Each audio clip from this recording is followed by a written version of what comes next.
Sean, break down Deontay Wilder's latest performance as well as Joshua's latest performance. Well, I think Wilder. Hold on, sorry, Sean. You're good. Okay. Well, I think Wilder definitely had the better performance as of late.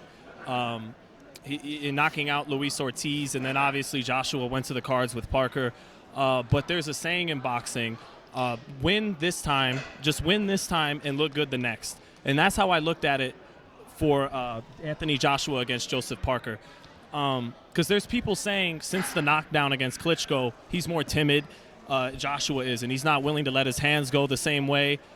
But when you have a huge fight like Wilder lined up, and you've already proven yourself like you did with Klitschko, I just think he was just doing, and it was not going through the motions, but again, just look good this time, or win this time and look good the next. And that's just what I think Parker was. It wasn't an impressive performance. It was a workmanlike performance. But Tyson, Lennox Lewis, Muhammad Ali, all those guys have had workmanlike performances against guys like Joseph Parker. And Ortiz came at some point to knock Wilder out, whereas Parker came to box and to survive largely. And also, Parker is able to move around for 12. He's 6'4", 235. He could really move and jab for a guy his size. And that's what he did. He was on his bike for most of the night, whereas Ortiz was more willing to engage. This is taking nothing away from Wilder, but he was the older man in comparison to Parker. I'm not saying Parker's better than Ortiz or he beats him head-to-head. But I still think Joshua beats Wilder for the same reasons most people thought he would before these last two fights. Okay, I don't want to be a victim of just recency bias. And for the same reasons people thought Joshua would beat Wilder, we all know Wilder's got the home run right hand, coming a legendary right hand at this point. But you're going to need more of that, more than just that right hand. Against the very best other heavyweight in the division in his prime, and Joshua. And Wilder's never fought a fellow giant. I really think Joshua facing Klitschko was huge for him because he knows how to deal with a guy his own size in that range. Yeah. So I get it. Joshua gasses. Wilder has that. What do you say to the people that have questions about Joshua's conditioning and fitness, man? It's a legit concerns. It's legit concerns because he gets tired. When you're that big, I would imagine. I mean, I'm not a health guy, but I imagine you can't be that big and not get tired over 12. But here's the thing, Aaron. He shows second wins. He just went 12 with Joseph Parker. Okay, it wasn't he went 12. He proved he can go 12 in a championship fight.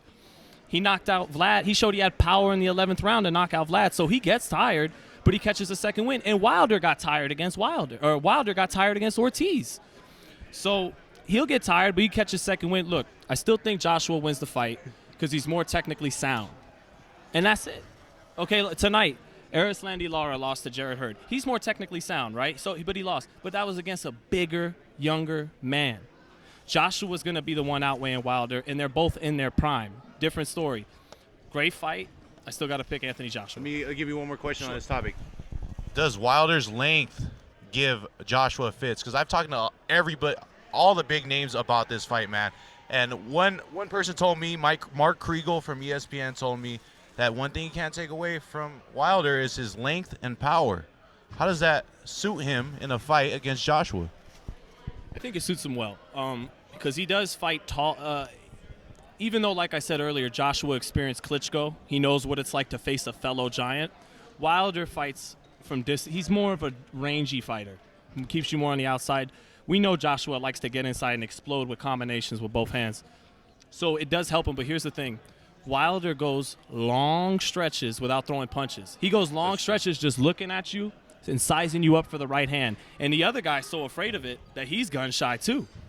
But I think eventually you're going to need more in that right hand. He doesn't have a consistent authoritative jab. Neither does Joshua really. But he has a more complete offensive arsenal.